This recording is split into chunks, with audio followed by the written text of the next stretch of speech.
Guys পেয়ে গেছি। Guys এগুলো হচ্ছে আমাদের বাড়ির ব্রয়লার, 10টা নিয়েছিলাম, একটা খাইছি, এখন আছে আর হচ্ছে 9টা। তো এদের থাকার জায়গা পরিষ্কার করব বলে আমরা সবগুলো বাহিরে নিয়ে আসলাম। এখন আছে হচ্ছে আর 9টার মধ্যে 2টা আবার বেছে রাখবো কালকে খাওয়ার জন্য।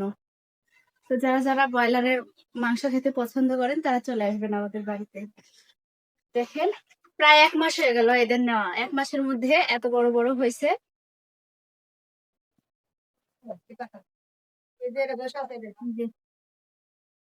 উঠো উঠো, তোমরা একটু হাঁটো।